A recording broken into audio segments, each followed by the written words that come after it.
এই শরিয়া আইনের ব্যাপারে আমরা বিএনপির সাথে কথা বলছি। বিএনপি কিন্তু একমতের সাথে তারা সিগনেচার করেছে যে শরিয়া আইনের ব্যাপারে তাদের কোনো দ্বিমত নাই, শরিয়া বিরোধী তারা আইন কোনো পাশ করবে না, এই কথা তারা কিন্তু বিএনপি বলেছে। সকলেই কিন্তু এই ব্যাপারে একমত আছে, না বলার কেউ নাই।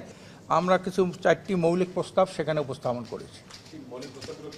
মৌলিক প্রস্তাব 1 নম্বর হলো আত্মশুদ্ধি বা শুদ্ধাচার। এখানে কথা ওখানে বলা আছে সকল ক্ষেত্রে তার শুদ্ধাচার করবে। সেই আত্মশুদ্ধিটা আমরা বলি জাতীয় পর্যায়ে আত্মশুদ্ধি না থাকলে একটা মানুষ সৎ হতে পারে না, যোগ্য হতে পারে না, সে দেশপ্রেমিক হতে পারে না। এই জন্য সকল ক্ষেত্রে আমরা আত্মশুদ্ধি তাসকিয়া নফসের যে কথাটা এটা আমরা বলেছি, এটা সংস্কার কমিশনের মধ্যে শুদ্ধাচার কথাটা আছে, ওইটারই আরবিতে হলো আত্মশুদ্ধি বা তাসকিয়া নফস, ওইটা আমরা বলেছি। 2 নম্বর হলো জবাবদিহিতা। জবাবদিহিতার কথা বলা আছে, সেখানে আমরা একটু ইলাবোরেট করে বলেছি 4টা ক্ষেত্রে জবাব দিতে হবে। 1 নম্বর জবাবদিহি হচ্ছে আল্লাহর কাছে, 2 নম্বর হলো নিজের বিবেকের কাছে, 3 জবাবদিহি হবে জনগণের কাছে, 4 নম্বর হলো ঊর্ধ্বতন কর্তৃপক্ষের কাছে। এই 4টা ক্ষেত্রে আপনার জবাবদিহিতার কথা বলেছি। 3 নম্বর যেটা বলেছি যে একটা দেশের দুর্নীতি, দুঃশাসন, ধর্ষণ, চুরি, ডাকাতি, টাকা পয়সার মুক্ত একটি সুখী সমৃদ্ধ কল্যাণ রাষ্ট্র প্রতিষ্ঠা করতে হলে বিগত দিনে 53 বছরের মধ্যে যে আইন আমরা দেখেছি, এই আইন ব্যর্থ। এই আইন দুর্নীতি বন্ধ করতে পারে নাই, সন্ত্রাস বন্ধ করতে পারে নাই, ধর্ষণ বন্ধ করতে পারে নাই, চুরি ডাকাতি বন্ধ করতে পারে নাই। এই জন্য যে আইনটা সকল দুর্নীতি, দুঃশাসন, সন্ত্রাস দমন করতে পারে, হ্যাঁ, সেই আইনটার নাম হলো শরিয়া আইন। এই শরিয়া আইন যাতে বাস্তবায়ন করা যায়, তাহলে কী হবে? শরিয়া আইনটি হলো সর্বজনীন, সকল ধর্মের ব্যাপারে শরিয়া আইনের বিধান আছে সর্বজনীন। শরিয়া আইন পূর্ণাঙ্গ, শরিয়া আইন নির্ভুল নির্ভেজাল, শরিয়া আইন মানব স্বভাব সুলভ।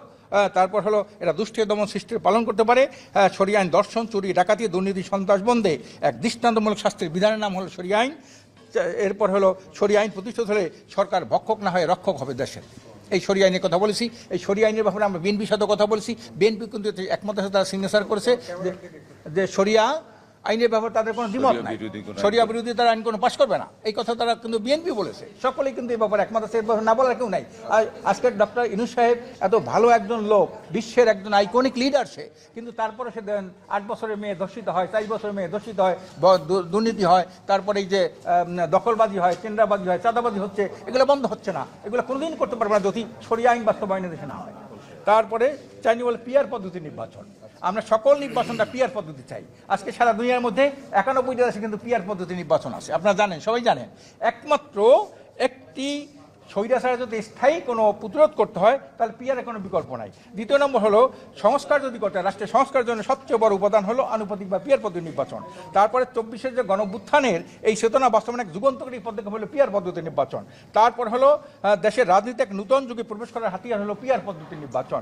তারপর হলো রাজনৈতিক স্থিতিশীলতা, অন্তর্ভুক্তমূলক কার্যকরী সংসদ, জনমতের সঠিক প্রতিফলন এবং সংসদে মেধা বিকাশের এক বাস্তব পদক্ষেপ হলো পিয়ার পদ্ধতি নির্বাচন। এই 4টা মৌলিক। 1 নম্বর হলো আত্মশুদ্ধি, হ্যাঁ, বা শুদ্ধাচার, জবাবদিহিতা, শরিয়া আইন, তারপর হলো পিয়ার পদ্ধতি। এই 4টা মৌলিক প্রস্তাব আমরা দিয়েছি।